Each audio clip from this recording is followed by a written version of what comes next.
Hello everyone, I am Meenu Sharma, sub inspector in Delhi police. कैसे हैं आप सभी लोग? आई होप आप सभी अच्छे होंगे और आपकी प्रिपरेशन बहुत अच्छी चल रही होगी। देखो, यहाँ पे ट्रेनिंग सेंटर में हूँ मैं, काफ़ी बिजी स्केड्यूल इधर का रहता है तो वीडियो प्रोवाइड कराने में थोड़ी सी देरी हो रही है।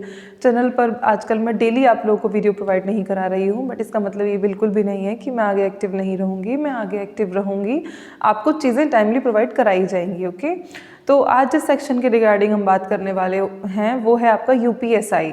देखो, यूपीएसआई में मैंने फॉर्मेट के रिगार्डिंग, एलिजिबिलिटी क्राइटेरिया के रिगार्डिंग एक वीडियो चैनल पर अपलोड की थी। काफ़ी सारे कमेंट्स आप लोगों के कि मैम आप सब्जेक्ट वाइज प्लीज़ स्ट्रेटजी बता दीजिए, और इतने समझदार हैं सभी, ये तो लिखते ही हैं कि सब्जेक्ट वाइज स्ट्रेटजी प्रोवाइड करा दीजिए, साथ ही साथ लिखते हैं मैम कोई बात नहीं, आप अगर लेट प्रोवाइड कराएंगे तो चलेगा, बट प्लीज़ हमें ऐसा प्रोवाइड करा देना, मतलब अच्छा प्रोवाइड करा देना। तो देखो, मैं आप लोगों को एक चीज़ बोलना चाहूँगी कि चैनल पर भले ही आपको कम चीज़ें मिलेंगी, लेकिन सारी ही चीज़ें अगर आप उनको फॉलो करके देखेंगे ना तो आपको रियलाइज़ होगा कि काफ़ी प्रोडक्टिव चीज़ें आपको मिलेंगी। उन चीज़ों को फॉलो करके आपकी जो स्टडी होगी वो भी काफ़ी इफेक्टिव होगी और टाइम वेस्ट करने से आप लोग बच जाएंगे। ओके, तो बिना टाइम वेस्ट किए हुए हम आगे बढ़ते हैं।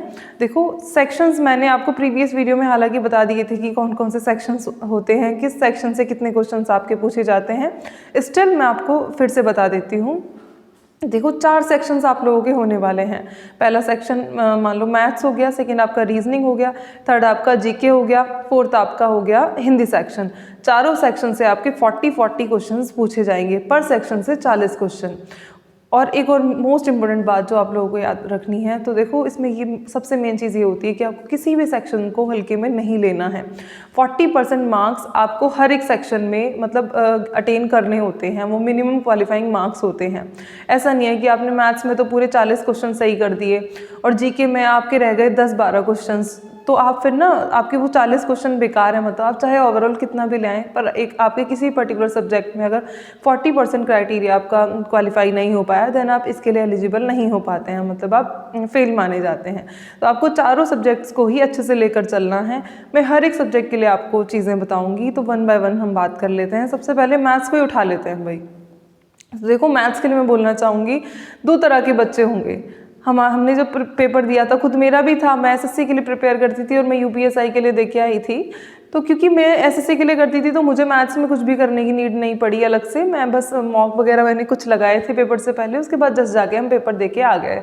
ठीक है, तो देखो मैं आपको यही बोलूँगी, अगर आप एसएससी के लिए प्रिपेयर कर रहे हैं, आपने पहले से ही कोई कोर्स वगैरह परचेज़ किया हुआ है, आपने पहले से ही कहीं से बुक वगैरह लगा रखी हैं, या फिर आप क्वेश्चंस प्रैक्टिस करते हैं, तो आपको कुछ भी चेंज करने की नीड नहीं है। लगभग सेम चीज़ें आप लोगों की रहती हैं। आप बस मॉक देंगे और सीधा आप लोग पेपर देने जाएंगे मैथ्स के रिगार्डिंग ना। जो बच्चे यूपीएसआई को टारगेट कर रहे हैं, सिर्फ यूपीएसआई को, उनके लिए मैं बोलूँगी, देखो बहुत टीचर्स हैं मतलब मार्केट में अवेलेबल। वही मैं एसएससी की वीडियो में भी आप लोगों को बताया था पिछली बारी कि गगन सर हो गए, अभिनय सर, रेमो सर, ये सर वो सर, सारे अपने आप में अच्छे हैं, बट आपके लिए बहुत ज़्यादा इनका हो जाएगा। अगर आप एसएससी भी साथ में टारगेट कर रहे हैं, देन आप इनका कोर्स वगैरह ले सकते हैं। बट अगर आप खाली यूपीएसआई टारगेट कर रहे हैं ना, तो आपको कुछ भी ऐसा करने की नीड नहीं है। अगर आपने कहीं से भी मतलब अपने बेसिक्स, नॉर्मल बेसिक्स अपने क्लियर किए हैं, हर चैप्टर आपने कहीं से भी, चाहे कोई नॉर्मल बुक से कर लिया है, चाहे यूट्यूब से कर लिया है, कहने का मतलब ये, अगर आपके बेसिक्स क्लियर है ना, तो आप राकेश यादव सर की क्लास नोट्स वाली बुक आती है, उसको उठाओ, उसको 2 बार लगाओ। 2 बार लगाने के बाद में आप क्या करेंगे, आप फिर प्रीवियस ईयर क्वेश्चंस की बस प्रैक्टिस करेंगे। आप कहेंगे बस इतने से हो जाएगा, हाँ जी बस इतने से हो जाएगा। बशर्ते आपको हर एक क्वेश्चन को, हर एक चीज़, हर एक मेथड उस बुक का आपको क्लियर होना चाहिए, सारे कंसेप्ट्स। आपको पता है क्या करना है, सोर्सेज जो है अपने लिमिटेड रखने हैं, उन्हीं को आपको मल्टीपल टाइम्स करना है। ठीक है, जो राकेश यादव सर की क्लास नोट्स वाली बुक है ना, वो इतनी मैजिकल बुक है एक तरीके से कह लें हम।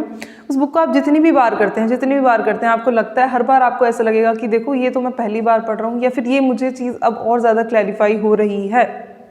तो भले ही कितना भी कंपटीशन अब बढ़ गया है, सोर्सेज बहुत ज़्यादा मार्केट में अवेलेबल हो गए हैं, बट ओल्ड इज़ गोल्ड ना, ये वाली चीज़ आपको याद रखनी है। वो बुक सच में बहुत ज़्यादा कारगर आप लोगों के लिए साबित होगी। अदरवाइज़ आप ऐसा कर सकते हैं, उसको फॉलो करें, उससे अच्छे से पढ़ाई करें, या फिर प्रीवियस ईयर अपने लगा के देख लें यूपीएसआई के, आपको खुद ही पता चल जाएगा कि क्या क्वेश्चंस का लेवल रहता है और क्या नहीं। मैथ सेक्शन में आपको सिर्फ इतना करना है, उस बुक से अच्छे से करके प्रीवियस ईयर क्वेश्चंस की प्रैक्टिस करनी है। यूपीएसआई के कर लीजिए, चाहे अपना सीपीओ के कर लीजिए, चल के कर लीजिए, कोई मतलब ज़्यादा डिफरेंस इनमें नहीं रहता है। उसके बाद में आप यूपीएसआई के फुल मॉक दे के देखिए, या फिर मैथ सेक्शन के रिगार्डिंग अलग से मॉक दे के देखिए। एक भी क्वेश्चन ऐसा नहीं बचेगा जो आप लोगों से नहीं होगा। आपको मैथ में सिर्फ इतना करना है, लेकिन इसको बार बार आपको करना है, बार बार आपको। सपोज करो आपने एक बार क्लास नोट निपटा ली, फिर से उसको स्टार्ट कर दीजिए, 3 से 4 बार उसको कर लीजिए पेपर से पहले, तो आपका मैथ सेक्शन से एक भी क्वेश्चन रहने वाला नहीं है, ठीक है। कुल मेरा 40 में से 40 स्कोर मैथ्स में रहा है, तो मैं आप लोगों को बता सकती हूँ कि क्या चीज़ें आपके लिए सही होने वाली हैं और क्या नहीं। आप 110% मुझ पर ट्रस्ट कर सकते हैं इन चीज़ों को लेके, मैं हवाओं में ये चीज़ों को नहीं बता रही हूँ, ओके। सेकेंड सेक्शन हम लोग बात कर लेते हैं रीजनिंग सेक्शन की। देखो रीजनिंग, एसएससी की रीजनिंग आपके यूपीएसआई के कंपैरिजन में बहुत आसान होती है, तो मैं आप लोगों को ये बिल्कुल नहीं बोलूँगी कि आपने नॉर्मल रीजनिंग करी थी आप ऐसे ही चले जाइए। ऐसा हो सकता है, कुछ बच्चे ऐसे हो सकते हैं कि जिन्होंने एसएससी की रीजनिंग अगर उनको आती है तो वो यूपीएसआई की भी कर लेंगे, जैसे कि मैंने क्योंकि मुझे एसएससी में मेरा सही फ्लो बना हुआ था, तो मैंने प्रीवियस ईयर्स की हेल्प से ही मतलब अपनी रीजनिंग को अच्छा कर लिया था।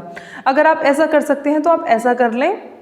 अदरवाइज आप रवि प्रकाश तिवारी सर की एक रीजनिंग सेक्शन को लेके, यूपी के एग्जाम्स को लेके एक बुक आती है, आप उसको कर लेंगे प्लीज़, क्योंकि जो यूपीएसआई की रीजनिंग होती है उसका लेवल थोड़ा अप होता है, उसमें कुछ क्वेश्चंस अलग तरीके से पूछे जाते हैं, जिनको करने में अगर आप पहली बार उनको पेपर में देख रहे हैं बहुत टाइम अपना लगा देंगे, तो आप उस बुक को परचेज कर लेंगे। मैं नहीं कहती कि आप हर सेक्शन की उस बुक से प्रैक्टिस करेंगे, बट आप जब मॉक लगा के देखेंगे ना, सबसे पहले आपको करना यही है, यूपीएसआई का एक मॉक लगा के देखिए। आप देखिए कि किस किस सेक्शन में आपको कितना वर्क करने की नीड है।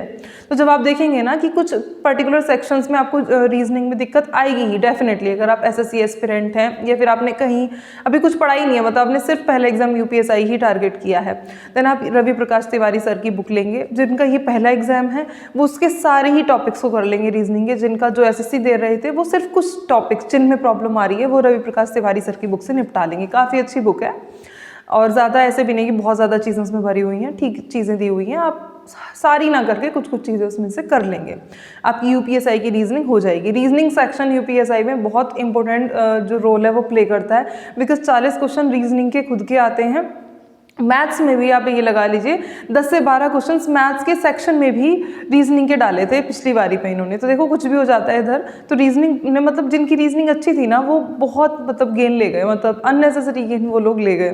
तो आप भी अपनी रीजनिंग को अच्छी रखिए, यूपीएसआई के साथ ही साथ ये हर एग्जाम में आपको एज दिलाती है, ओके। थर्ड सेक्शन की हम बात कर लेते हैं, हिंदी सेक्शन की। देखो हिंदी सेक्शन आप ल्यूसेंट पढ़ लीजिए, ल्यूसेंट पढ़ने के बाद में मुझे पर्सनली आदित्य पब्लिकेशन की जो बुक है हिंदी की वो बहुत अच्छी लगती है, तो आप भी वो बुक ले सकते हैं, क्योंकि यूपीएसआई है भाई, अच्छा पूछा जाता है मतलब हिंदी वगैरह का लेवल, तो 2 बुक आप ले सकते हैं, कोई इशू नहीं है। मैं ये नहीं कहती कि आप एक बार ल्यूसेंट जब पढ़ लेंगे ना तो आप फिर आदित्य पब्लिकेशन से जब क्वेश्चन प्रैक्टिस करेंगे, प्लस उसके पहले की जो थ्योरी है, चीज़ें एकदम परमानेंट आपकी हो जाएंगी। फिर जो आपका पूरा मतलब हिस्ट्री है पूरी हिंदी की कि क्या कब कहाँ से कौन से काल में कैसी हिंदी रही, तो क्या था इस मतलब किस तरीके से ये इवॉल्व हुई है, वो सारा आपका आदित्य पब्लिकेशन वाली बुक में बहुत अच्छे से दिया हुआ है। वहाँ से जितने भी छायावादी वगैरह ये जितने भी पीरियड्स के क्वेश्चंस बनते हैं, तो इनके क्वेश्चंस उससे अच्छे से आपके हो जाएंगे, प्रैक्टिस भी आप अच्छे से कर पाएंगे, बिकॉज सारे ही तो उसमें आपके यूपी के प्रीवियस ईयर दिए हुए हैं, प्लस एक अच्छे वे में आप लोगों को समझाया भी हुआ है। तो आप दोनों बुक ले लेंगे, उसके बाद आपको कुछ नहीं करना, उसके बाद करना है आपको प्रीवियस ईयर क्वेश्चंस की प्रैक्टिस। अगर आप ऐसा नहीं कर पाते हैं तो फिर आप देखो एक बुक लो, कोई भी दोनों में से कोई एक बुक ले लो और यूट्यूब की हेल्प ले लो, और यूट्यूब की हेल्प से आप पर चैप्टर अपना सिलेबस आप लोगों को पता चल ही जाएगा, जितने चैप्टर दिए हैं सब में से करके आप किसी भी पर्टिकुलर, सपोज करो संज्ञा चैप्टर में ही आपको दिक्कत आती है, संज्ञा आप यूट्यूब पे सर्च कीजिए एक बार, वहाँ से पढ़ के देन अपनी बुक से पढ़ के देन क्वेश्चन प्रैक्टिस कर लीजिए, ठीक है। इस तरीके से आप लोगों की हिंदी हो जाएगी। उसके बाद में हम बात कर लेते हैं जीके सेक्शन की। देखो जीके सेक्शन में बहुत वास्ट है आपकी जीके, मैं आपको बहुत कंसाइजली वे में बताऊंगी, सारी चीज़ों को ध्यान से सुनना है और उनको फॉलो करना है। या तो ल्यूसेंट या तो डीके राठी, जो भी बुक आप पढ़ रहे हैं, मैंने क्योंकि हर वीडियो में आपको यही बुक्स बताती हूँ और यही बुक्स आगे भी बताऊंगी, बिकॉज कुछ नहीं बदलता ना, हर बुक अपने आप में परफेक्ट होती है, बस उसको पढ़ने का तरीका अपने आप में परफेक्ट होना चाहिए। कोई भी बुक आप ले लेंगे उसको बार बार पढ़ेंगे। मैंने डीके राठी पढ़ी है, मैं आपको बता रही हूँ, बच्चे पूछते थे कि ये पता नहीं ये क्वेश्चन कहाँ से आ गया, और मैं कहती थी कि ये डीके राठी से था, तो आपका वो भी डीके राठी पढ़ रहे थे मेरे साथ, तो आपका पढ़ने का तरीका बहुत वेरी कर जाता है। मैं आपको ये चीज़ बोल के चलूँगी, हर लाइन में, उस बुक की हर लाइन में पढ़ने में मज़ा नहीं आता, क्योंकि कुछ चीज़ें ऐसी लगेंगी आपको कि ये तो बहुत एक्स्ट्रा दी हुई हैं, पढ़ने में मज़ा नहीं आता। लेकिन देखो हर लाइन में उसकी एक क्वेश्चन छिपा हुआ है, मतलब आप ये लगा लीजिए जो डिक्टो एग्जाम में ऐसे ही पूछा जाता है, ठीक है। तो आप अच्छे से ध्यान से कोई भी बुक, चाहे ल्यूसेंट हो, चाहे डी के राठी हो, चाहे फिर कोई और अनदर बुक आप लोग पढ़ रहे हो, अच्छे से उसको पढ़ेंगे। मूल विधि के लिए देखो एक कोई अलग अलग से आप बुक ले लेंगे, घटना चक्र की प्रीवियस ईयर क्वेश्चंस की मूल विधि के रिगार्डिंग बुक्स आती हैं, उससे ही आप लोग कर लेंगे, काफ़ी है वो। मतलब अगर पूछा जाएगा तो उसी से हो जाएगा आपका, या फिर मूल विधि आप अपनी यूट्यूब से भी कवर अप कर सकते हैं। करंट अफेयर्स की और यूपी स्पेशल की अगर हम बात करें, यूट्यूब से आप उसको कवर कर सकते हैं, या फिर उसकी घटना चक्र की यूपी स्पेशल के लिए भी बुक आती है, तो वो भी आप लोग कवर अप कर लेंगे। करंट अफेयर्स की अगर मैं बात करूं तो अभी आप डेली करंट अफेयर्स पढ़िए, जब पेपर आएगा देन आप मैगजीन वगैरह तब ले लेंगे, तब मैं आप लोगों को गाइड कर दूंगी। ये था पूरा चारों सब्जेक्ट्स का ओवरव्यू कि कौन सा सब्जेक्ट आपको कहाँ से पढ़ना है, बिना टाइम वेस्ट किए सारी चीज़ों को अच्छे से पढ़ेंगे आप लोग। फिर भी अगर आप लोगों को रह जाता है कि मैथ्स कैसे मतलब और डीप पढ़ेंगे, यहाँ पे मैंने आपको ओवरव्यू दिया है, लाइक आपको यहाँ से पढ़ना है, इतना पढ़ना है, ज़्यादा टाइम वेस्ट नहीं करना है। अगर आपको लगता है कि आपको डिटेल में चाहिए कि मैथ्स को किस तरीके से कितना टाइम रोज़ देना है, और मतलब आपको जो हिंदी है उसको कैसे पढ़ना है, रीजनिंग को कैसे पढ़ना है, देन मैं सब्जेक्ट वाइज आपके लिए आगे वीडियोस वगैरह लेके आ जाऊंगी, देन आप मुझे बता देना अगर आपको चाहिए होंगी तो। अदरवाइज आप यहाँ से भी मतलब आपको पूरा समझ सकते हैं आप, मैंने हर चीज़ को डिटेल में एक्सप्लेन किया है इधर भी, ठीक है। बदले में मुझे क्या चाहिए है, मुझे कुछ नहीं चाहिए, आप बस अपना प्यार, अपनी सपोर्ट चैनल को देते रहें, बस इतना ही चाहती हूँ मैं। बाकी अपनी पढ़ाई अच्छे से कीजिए, प्रिपरेशन कीजिए और सिलेक्शन लीजिए, यही मेन चीज़ है, ठीक है। ये सबसे इंपॉर्टेंट चीज़ है, यही आप लोगों ने करना है। किसी भी प्रकार की कोई भी क्वेरी अगर रहती है तो कमेंट सेक्शन आप ही लोगों के लिए है, आप लोग कमेंट कर सकते हैं, मैं टाइमली आप लोगों को रिप्लाई प्रोवाइड कराऊंगी, ठीक है। फिर मिलते हैं किसी नेक्स्ट वीडियो में, तब तक के लिए जय हिंद।